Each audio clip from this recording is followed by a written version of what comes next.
Olá, boa noite. Sou o Dr. Antônio Martins de Farias. Estou aqui mais uma vez tentando gravar um vídeo, né? E quero primeiro agradecer a Deus e a você, meu amigo, minha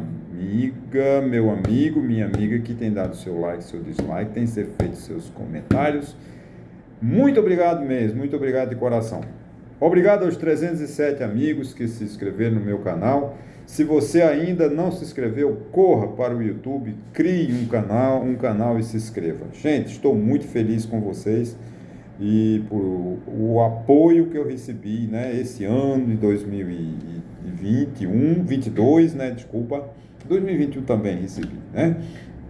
E é exatamente, né, sexta-feira, quase véspera de Natal, né? E eu quero aqui fazer vamos fazer assim a moda, né, nesse final de ano, é a tal da retrospectiva, né? Mas eu quero falar de um assunto assim meio polêmico, né? Mas geralmente às sextas-feiras a gente tem que ser um pouco mais dócil, né? Nós tivemos em 2022 um ano muito difícil para a nossa política, né? Essa eleição para presidente da República foi a mais violenta de todas as nossas, né, eleições depois de 1989, quando tivemos a primeira eleição para presidente da República, após a promulgação da Constituição de 1988, a nossa querida chamada pelo ilustre presidente da Constituinte, o ex-deputado saudoso Ulisses Guimarães, de Constituição Cidadã. Foi uma eleição onde eu acho que muito boa culpa a gente pode atribuir à imprensa. Não é que a imprensa seja culpada por isso, mas a imprensa, principalmente a grande imprensa, que é toda liberal, né, constituída por grandes instituições como as organizações Globo, Folha de São Paulo, Estadão, Estado de São Paulo e outros grandes jornais que deram, né, muito crédito à chamada Escola de Chicago, que é do Paulo Guedes. Não cobraram nada de Paulo Guedes. A pessoa de Paulo Guedes parece que já era a confiança, a certeza de que não haveria mudança na economia brasileira. E de fato não houve, porque o governo Bolsonaro não teve economia, né? A economia cresceu 0,6%, 0,2% pela própria dinâmica do Brasil. Eu vou fazer aqui um adendo. Na década de 80, 90, eu li alguns artigos dos principais jornais do mundo e nos principais jornais do Brasil que havia uma Itália muito corrupta.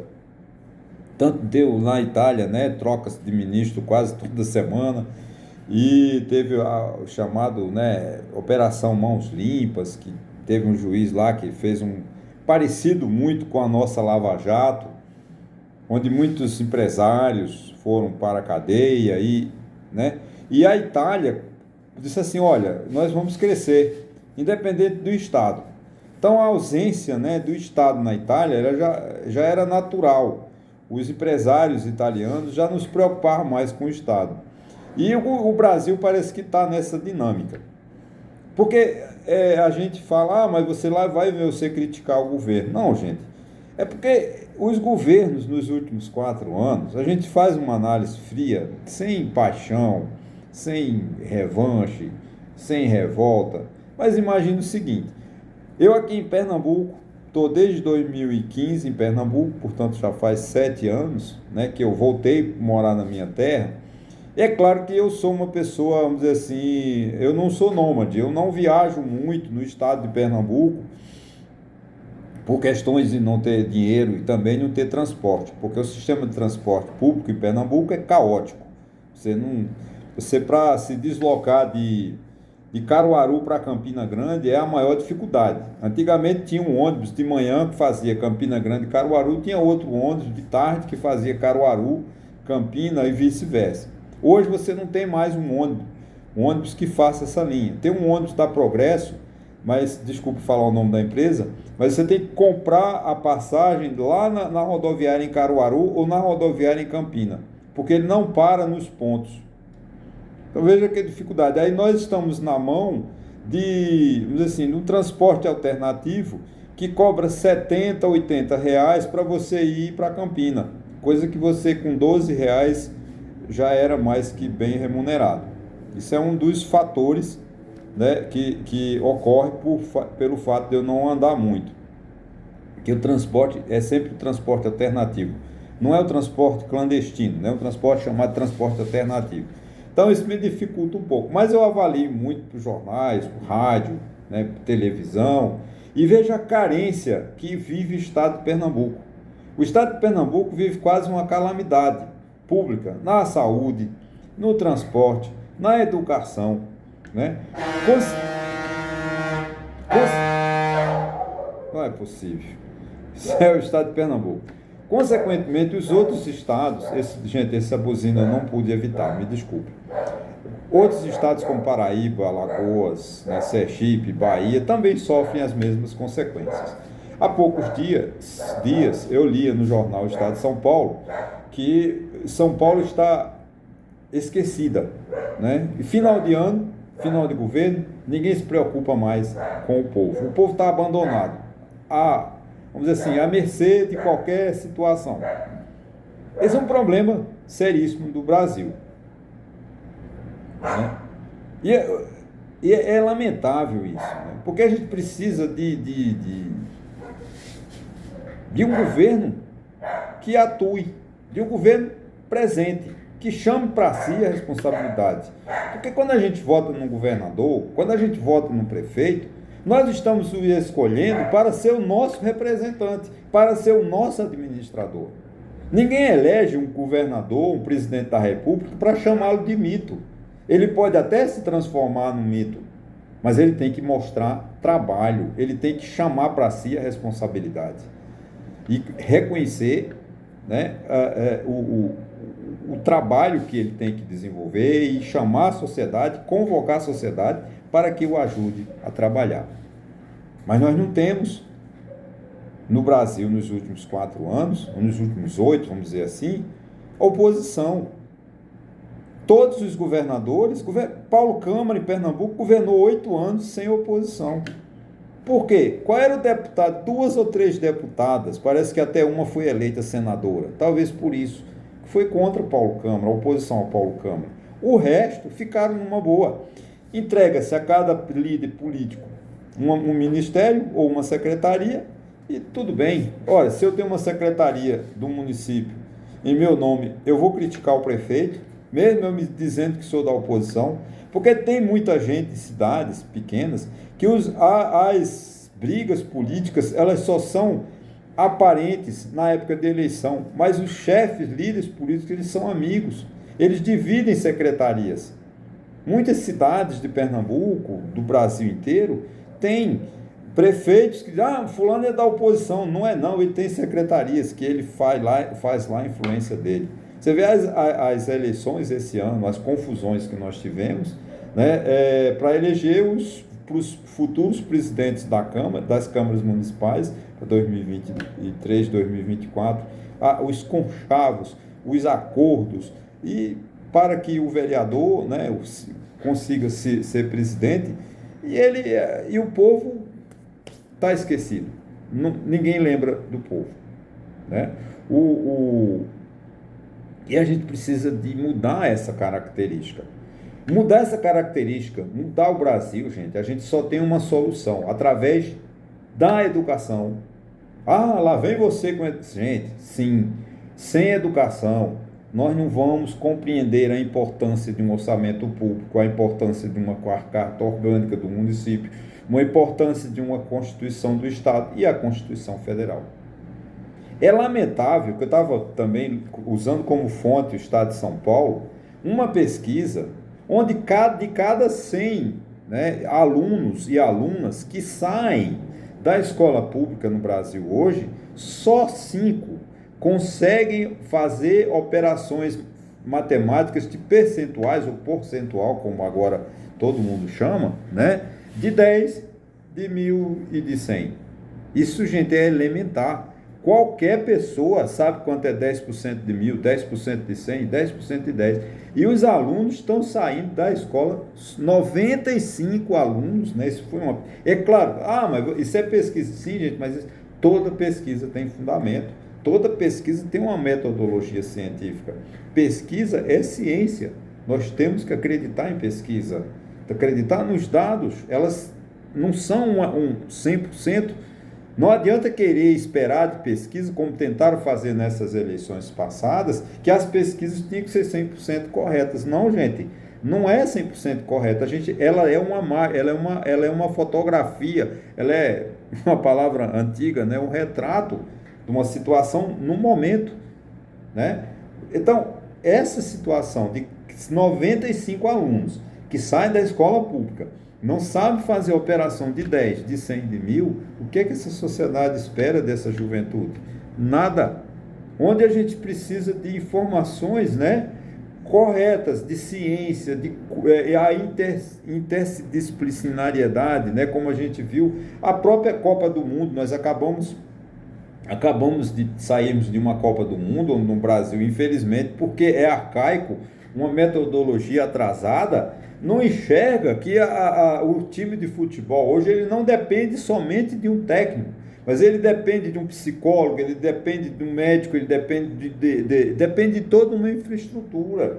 O que é que a seleção brasileira levou para o Catar? Levou um cabeleireiro, não levou um psicólogo, que eu saiba, não levou um médico, porque nós estamos atrasados. Na hora do pênalti, que vocês percebem as seleções da França, seleções da Argentina, quem cobrou o pênalti primeiro?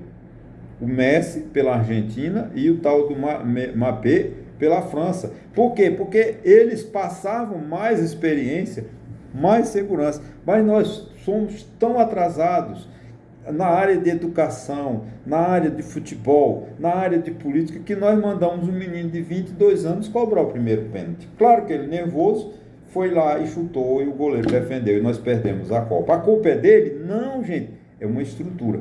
Então a gente precisa de pensar, nós estamos no final de ano, todo essa minha conversa, né, que eu sei que eu não tenho uma sequência, eu não sou muito de fazer uma sequência lógica, mas se você ouvir com paciência o meu vídeo, você vê que há toda uma forma da gente pensar. Antônio, mas você não vai mudar o mundo. Eu sei, mas se eu mudar, o mundo muda. Eu passo a enxergar uma forma diferente. Eu passo a respeitar o meu próximo. Eu passo a ter uma resiliência maior com o meu próximo. Eu vou aceitar as decepções, aceitar as frustrações, né, que as pessoas podem me proporcionar. De modo que é através de que eu só posso recorrer a essa minha mudança através do processo de educação.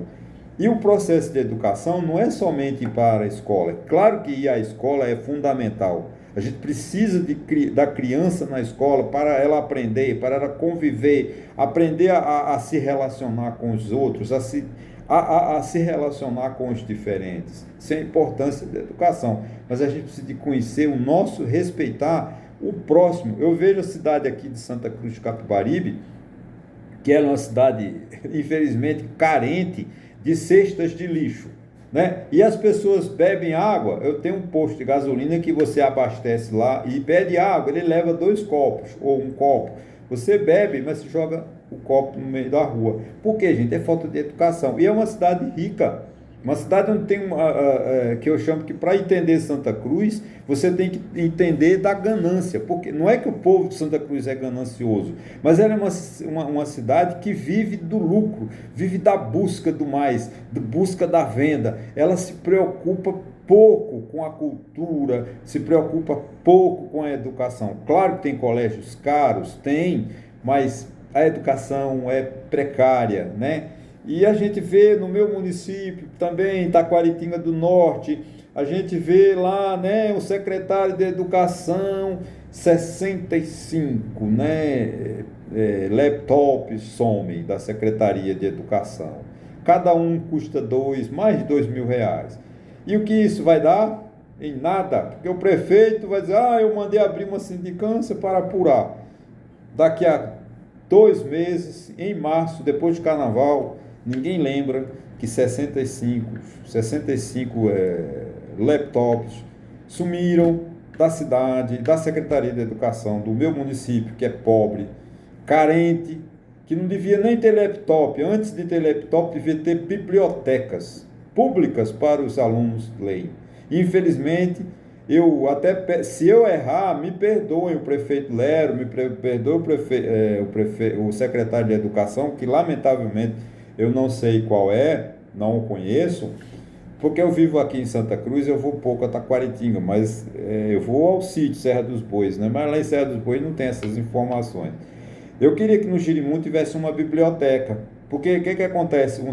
A Vila do Jerimum, ele concentrou escolas de vários sítios. Não vou entrar no mérito, mas não tem biblioteca. Mateus Vieira, espero que tenha biblioteca. Se tiver, prefeito, me desculpe. Pão de Açúcar, não tem uma biblioteca nas escolas. Se tiver, o senhor me desculpe. E eu assumo o compromisso de dizer aqui nesse vídeo que eu errei, que eu cometi um crime, né, dizendo que no Jerimum não tem biblioteca, e tem. Que no Mateus Vieira eu disse que não tem biblioteca, e tem. Eu quero pedir desculpas no próximo vídeo, se realmente alguém de Taquaritinga do Norte ouvir esse meu vídeo e a me afirmar, não, no Jerimum tem uma biblioteca franca, aberta a todos os alunos. Eles vão à biblioteca a hora que quiserem, leiam os livros que querem. Espero, porque é fundamental. Então, é uma reflexão que eu faço.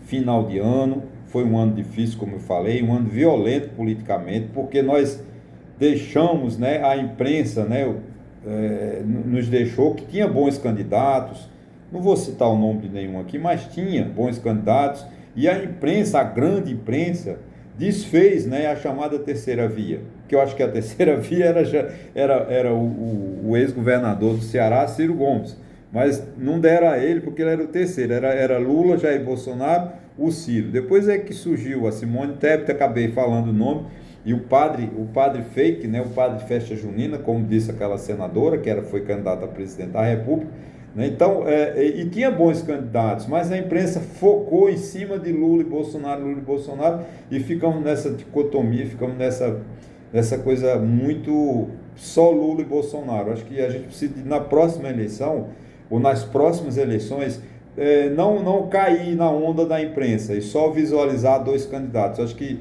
nesse rol de candidatos que nós tínhamos, né, tinha bons candidatos que podíamos hoje estar comemorando que daqui a 1º de janeiro ele estaria compondo o ministério, né, talvez com menos ministério do que o próximo, que já tem 37. Ok, gente? Então, essa é a realidade. A gente precisa de entender, né, que o Brasil é um país difícil, tivemos uma eleição violenta, e talvez, né, por culpa da imprensa que só focou em cima de Lula e Bolsonaro, e esquecemos de outros candidatos que também poderiam ter sido eleitos presidente, e a gente ter assim, uma situação bem melhor. Mas mesmo assim fica valendo aqui a previsão que a gente tem que entender o Brasil, mudar o Brasil. Quando eu mudo o Brasil, né? Esse foi o meu foco. Né? Eu posso, não vou mudar todos os brasileiros, mas eu mudando, eu mudo o Brasil, e o Brasil muda comigo. Para isso, a gente só precisa de muita boa educação. Boa educação é fundamental. E a educação, gente, a gente tem que entender o seguinte, porque a gente manda os filhos para a escola, mas os pais não têm educação, aí vão, como eles têm autoridade, eles desmancham o que os meninos aprendem. Você que é pai, mãe, você que é mãe, não desmanche as ideias de seus filhos. Se eles falarem uma coisa que você pode até não concordar, mas se você percebe que essa informação lhe foi passada pela escola, acate, porque a escola está formando os seus filhos e não você. E você procure acompanhar, procure evoluir através das redes sociais, através de jornal, de revista, de bons livros. Você também evolui, você também cresce, você também ajuda, você também ensina. Né? Faço aqui lembro de Paulo Freire. Né? Todo mundo, Paulo Freire, entende que educando e educador tem que ter o mesmo objetivo: transformar a sociedade melhor. Tá ok, gente? Então, muito obrigado mais uma vez. Um bom Natal para todo mundo. Um feliz ano novo. E não, aí antes do ano novo a gente se vê no vídeo de próxima quarta-feira. Espero que a noite de Natal seja bem feliz para todos vocês. É no sábado, é bom, é gostoso. Um Natal no sábado, que tenha uma boa janta, que tenha uma boa ceia, que muitos presentes, né? Que eu já furei algum buraco na cumieira da minha casa para que Papai Noel desça pela cumieira e me dê um presente. Muito obrigado a vocês. Feliz Natal e até o próximo.